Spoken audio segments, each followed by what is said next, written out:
Welcome to the Big Gay Fiction Podcast, the show for readers and writers of gay romance fiction.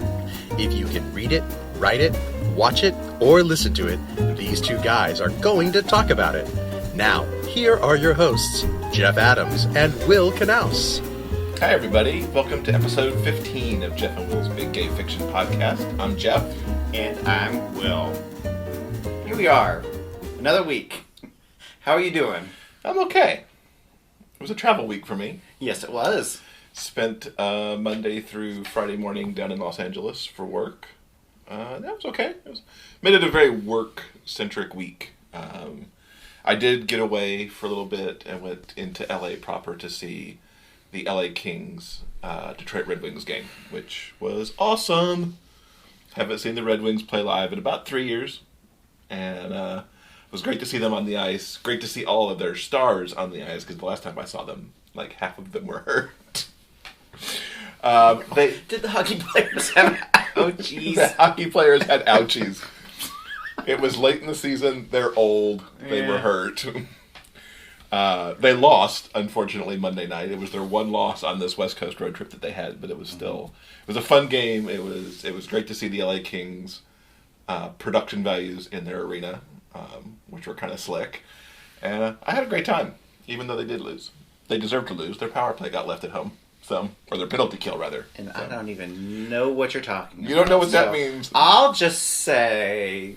I'm happy that you're happy. Thank you. There'll be people who listen that'll know what that means and will empathize with me. Yeah, sure, whatever. So, okay. How was your week? You seemed to do pretty well while I was gone, even though you were up here in the gloom of Humboldt. Yeah, I'm fine. I got some reading done, which we will most likely talk about a little later in the show. Yeah, we'll do that because okay. We have lots to talk about in terms of all kinds of various bits and bobs coming up. But let's talk about Question of the Week from last week first. Yes, last week we asked, is there a series from your favorite author that you'd like to see continue? And we picked out a couple answers to give you guys. The one that I liked the best this week was author Christine Wright. She very honestly said that she'd like to see her series continue, which I thought was a great answer. Her Light Years Away was never intended to be her first book, she says, but the two characters kind of yanked her over to the computer and made her write their story. And now they're clamoring to move into book 3, even though she's trying to get book 2 done. As she said, they were going to do book 3, and I could just figure out how to get them there. Then she also calls out Nicholas Bella as an author that she likes a lot, the New Haven and Demon Gate series. She likes both of those. Mm-hmm. Jen mentioned that she'd love if Serena Bowen would give us more Graham and Riker from Understatement of the Year. Woohoo! Jen continues to say that not that she thinks it was incomplete, but I'm still not ready to say goodbye to Ty and Zane. So if Abby Rue would give us another cut and run, that would be great. Yeah, and we had a couple of responses looking for some more cut and run. Mm-hmm. So Abby, if you're listening... They want more. Get cracking. Get to work. You can see all the responses that we got on the show notes for this episode. Yeah, and we'll get you this week's question coming up a little bit later. So you mentioned we read. We've both been reading quite a lot starting off this year. We both have finished off the first 2 Dreamspun Desires books. Yes, we have. I loved them. As I mentioned last week, Shira's First Comes Marriage made me cry at the end. Mm-hmm. And I read MJ O'Shea's The Billionaire Upstairs this week and just found it delightful. It was such a nice romance. It just hit all the right notes and I was completely delighted. Mm-hmm. Now February needs to hurry up because we're at least 2 weeks away from the next of the books. I didn't... I'm sorry, my brain just totally went away. I don't know what I was gonna say. If you're watching on video, you saw that blank look come over his face. I will reiterate, I enjoyed them as well. I wish I had something else to say, but I just loved them to pieces. I don't have any critique at all. I powered through them. I loved both couples in both books. congratulations, ladies. Those are some... They really set the bar high. Yeah. And really kicked off Dreamspun in a pretty terrific way. So thank you for a lovely read this month. Yeah. I really enjoyed those. Absolutely, and maybe I can slow down the read next month and make those books last a little bit longer. We'll see. The other thing, you read it this week. I actually read these as we closed out 2015. Were books from Jordan Nasser. Home is a Fire and The Fire Went Wild are the first two books in his trilogy that he's writing.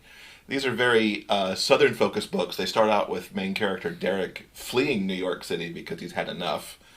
And he goes back home to his small-ish town in Tennessee.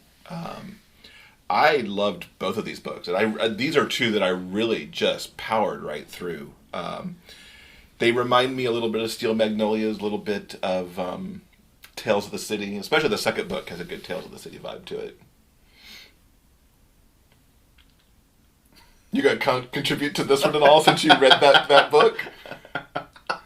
I am so on top of it this week. I am on fire. Okay, so I read the Jordan's first book, Home is a Fire, this past week, and I loved it as well. I was completely bananas for it, and hopefully by next week I'll have read the second book, and we're going to have Jordan on the show, actually. Yeah, Jordan will be on the show. This is a case of a writer finding his reader. Because Jordan reached out to us to be on the podcast, and I had not heard of him or his books before he reached out. And since we like to read the books of the people we have on the show, he was kind enough to get the books to us, and we both kind of just went gaga for them. So yeah. It's a really good interview, so we'll have that coming up next week. So yeah, I plan to read the second book by then, and hopefully I'll have something more coherent to say about them. Very good. Cohesion is a good thing. Okay, moving on. This past week, Kindle Alexander released her new book, and we just wanted to take a quick moment to congratulate them on their really phenomenal success. On Tuesday, they released Full Domain, which is the third book in the Nice Guys series. And the reason we're bringing this up is because I personally can't remember a time when an independent author of gay romance has achieved such incredibly amazing success right out of the... Well, not right out of the gate. Kindle has spent a lot of time cultivating their fan base, and they obviously have a lot of fans because I first caught wind of what was going on the sales charts at Amazon on Wednesday.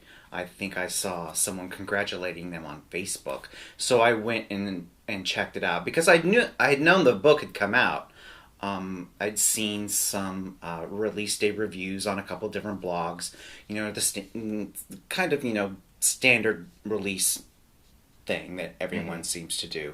So I went and I checked them out on Amazon, and not surprisingly, they were number one in all of the gay categories.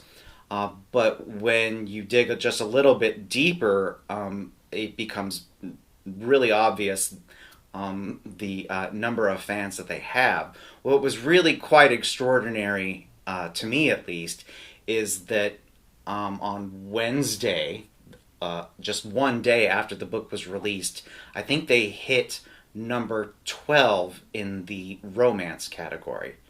Now that's the overall romance category, i.e. straight romance. So I thought that was a pretty impressive feat. And also on Wednesday, I believe they were number 23 in the overall store in Amazon. That's amazing. Which is bananas.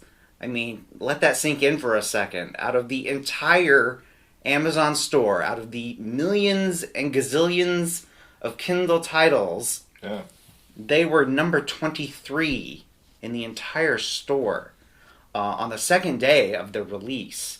So, I may be mistaken, but as far as I know, no gay romance novel has hit this big ever. It's pretty impressive. Now, the sales ranking has gone down since then.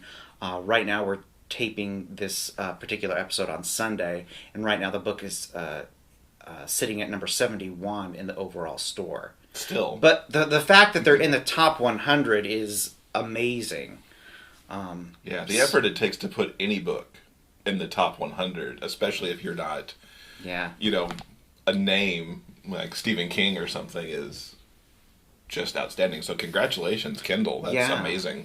So we're going to have to hop on the Kindle bandwagon and start reading some of these books and see what all the fuss is about. I know. We've got books in in our Kindle that we've just never read yet. I know. With So our massive TBR. We're going to have to get reading, and we would love to have them on the show to talk about their success, their process of co-writing.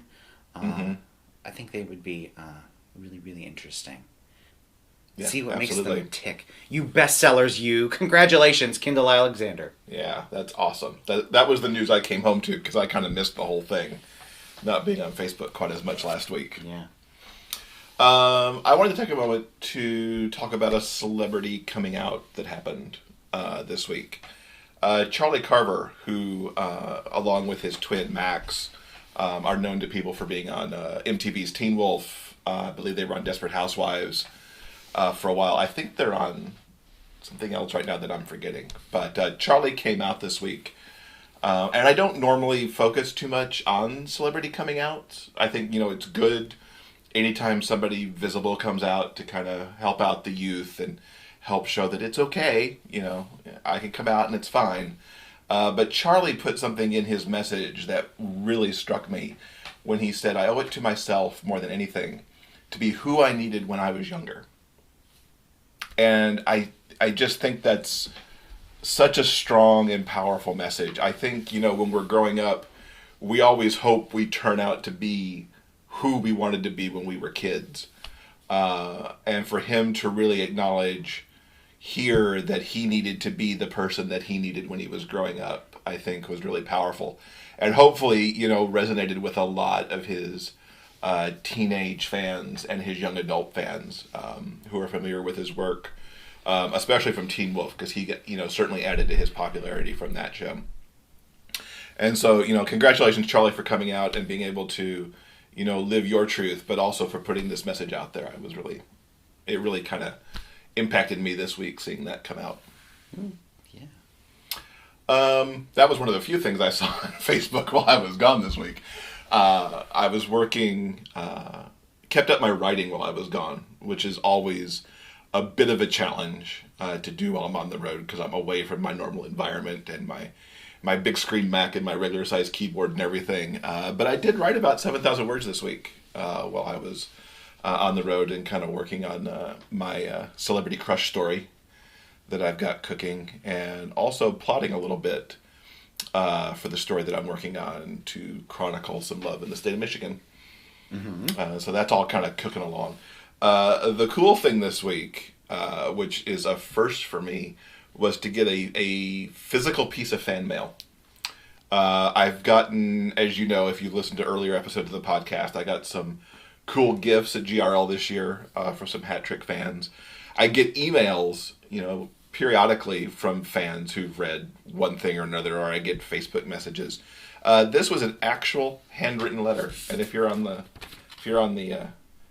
video feed, you can see it there. Came from Luxembourg, so not only is it a handwritten letter, it's from Europe, so it had to get here, via the postal service. It was a lovely letter from a guy named Oliver who came across Hat Trick. He was a hockey fan. He's also gay. Found his love of hockey at a hockey game, the Montreal Canadiens, back in 2013, and it inspired him to go learn how to play the game at age 27. He talked a little bit about how difficult it was to learn how to play at that age because you're no longer, youthful so much, which I could relate to because I started in my middle 30s, so I was even a little more down the line in terms of age than he was. But he said, and what stuck so nicely with me is that the book taught him a lesson that it was and is okay to be gay and play, and for that I would like to thank you from the bottom of my heart. Well, thank you, Oliver. You just really you touched me on a Saturday afternoon when I picked this up out of the mailbox. Very much appreciate it. So glad that you liked the books, and thank you for the letter because you emailed me to get the address, and you could have emailed me to just say the whole thing, but you went that extra step to send a piece of mail to me, which I really appreciate. Thank you. If you would like to read the Hat Trick series, of which Oliver is such a fan, the entire series recently came out in what do you want to call it? An omnibus collection. That's a nice name for it. Will's using his big fancy words. Yeah, recently, was it just this last week, correct? Just this week, yeah. Yeah, so every book and every short story in the entire Hat Trick series has been collected in an omnibus collection, and it's exclusive to Amazon.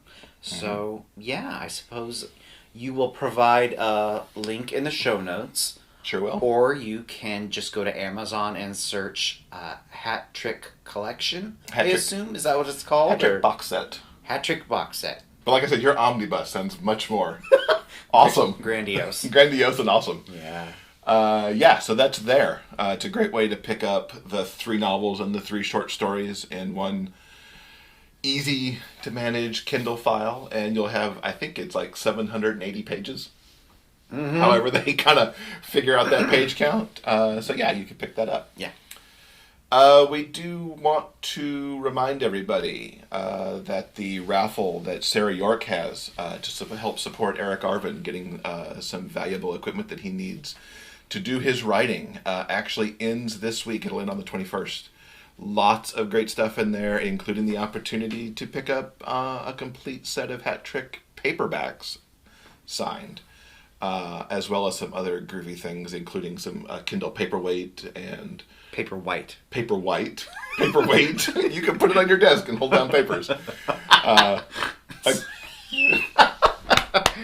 don't know why I thought that was funny. Oh well, I'm glad I'm cracking you up. Yeah. You're a humorous man.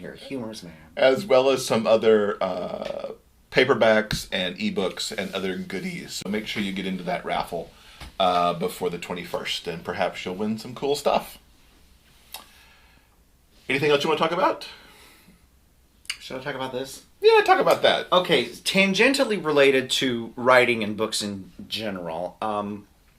I learned recently that the miniseries of Hollywood Wives came out on DVD at the end of last year. So I, of course, quickly ordered the DVD, and Jeff and I watched the first part of the 3-part miniseries, and it's awesome. I will say the miniseries, which was produced by Aaron Spelling, would you agree it's deliberately paced? That's a good word for it. Yeah. By today's modern standards, the storytelling is a little bit slow. Mm-hmm. I think part of that is because the sort of scandalous peek behind the Hollywood curtain isn't really that scandalous anymore. So the lives of the Hollywood wives that are, being told in the miniseries isn't really that new or particularly... Well, yeah, it's not particularly shocking anymore. The first part of the miniseries essentially details the lives of the Hollywood men and women, and basically everyone is trying to get a part in this one movie that Anthony Hopkins is directing and Stephanie Powers wrote. It's like the big It script, and everyone's talking about it.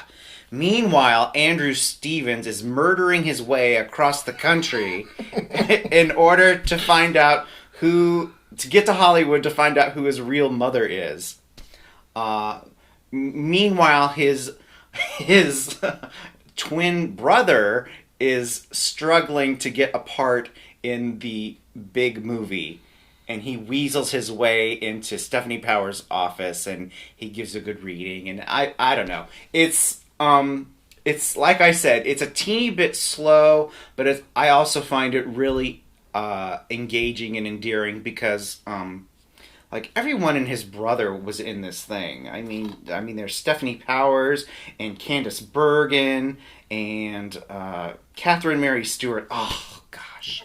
Catherine Mary Stewart, how much do I love you? And Angie Dickinson and Rod Steiger and just everybody is in this thing. So, yeah. I mean, it's typical middle 80s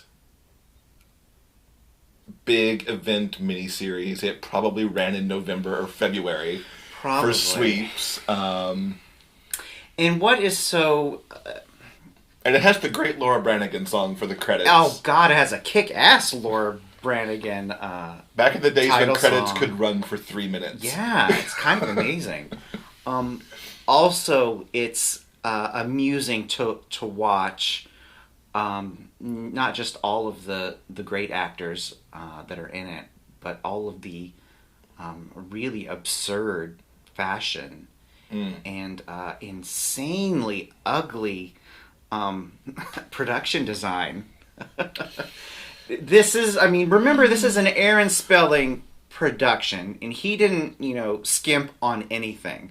So everything that you see on screen was like the real deal. This is all, couture gowns and, expensive furnishings, and he never skimped on anything.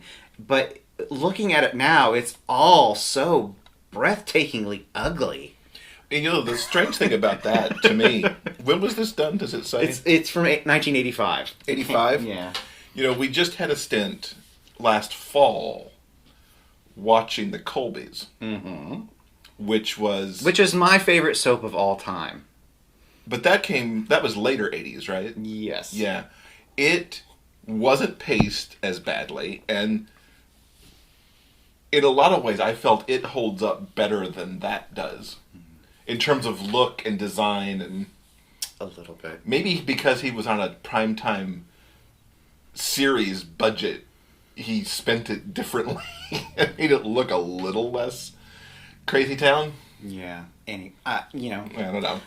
What can you say? It's my two favorite bits so far out of part one was the ginormous thing hanging off of Mary Hart's dress. Because, yes, she's in it playing herself with an Entertainment Tonight camera crew, which was hysterical.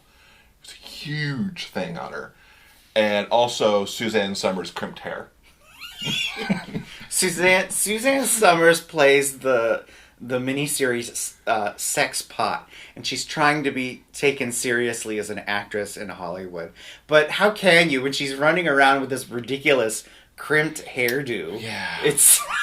Because you just know she bought a product off TV to crimp that hair.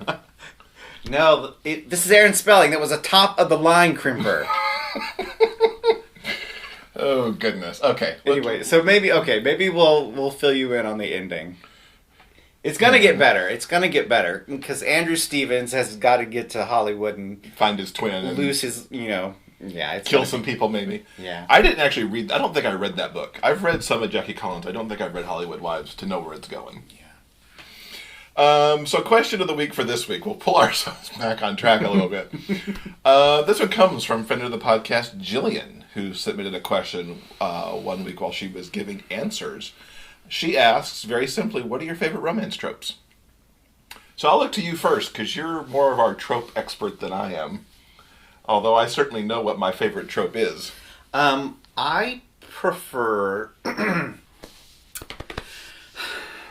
I think I prefer coming home stories and second chances stories. Like in Jordan's book, mm-hmm. which Home is a Fire. Mm-hmm. It's about a guy who left his small Tennessee. Is it Tennessee? Yes. He left his small Tennessee town for New York City wasn't able to quite make it work in the Big Apple, so he comes home and he starts up a relationship with someone from his past, and so those are that is probably part of why I love that book so much, is because that's sort of my jam. I don't know. Maybe because that trope sort of plays into the...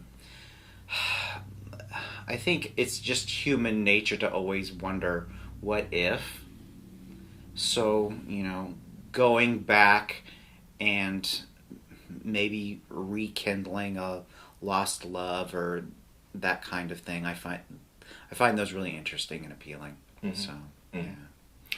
For me, I think it's more... I like athlete stories. There's something about athletes, whether they're finding their way with each other, or if it's an athlete and an anti-athlete. Like, I like athletes and nerds or geeks, and that kind of thing. Mm-hmm. Obviously, I like the athletes. I've written a number of books that have athletes as at least half, if not the entire couple. And I read a lot of that too. So I definitely lean towards the athletes. But I also do like the kind of stories that you're talking about, because I think that's part of why I like Jordan's story, was to go home. Mm-hmm. And it didn't work out where you went, so you came back to the possibly more simpler times and tried to find it. So, dear listeners, what are your favorite romance tropes? Let us know why. Definitely always have to ask the why, because it's always good to kind of pull that extra little bit out instead of just saying a one-word thing. So let us know. You can tell us that answer in a number of ways. You can tweet us at Big Gay Fiction. You can leave a comment on this episode's entry on our Facebook page at facebook.com/BigGayFictionPodcast. You can also leave it in the comments for this episode on YouTube or on the website at BigGayFictionPodcast.com. And, of course, you can email it to us at jeffandwill@BigGayFictionPodcast.com.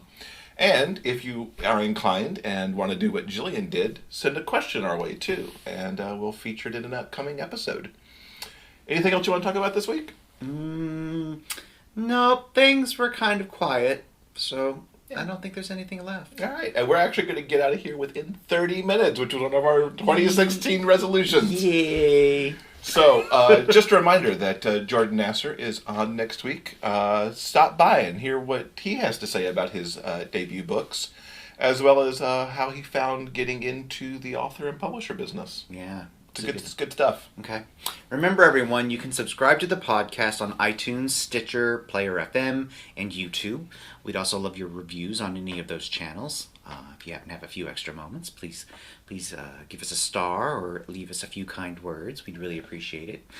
You can also leave comments on any of those places, as well as our website at BigGayFictionPodcast.com, where you can also sign up for our monthly newsletter. And we love emails, too, and you can send those to jeffandwill@BigGayFictionPodcast.com. So that'll do it for this week. We'll see you back here next week. And until then, bye. Bye, guys. Thank you for listening to Jeff and Will's Big Gay Fiction Podcast. For detailed show notes, go to BigGayFictionPodcast.com.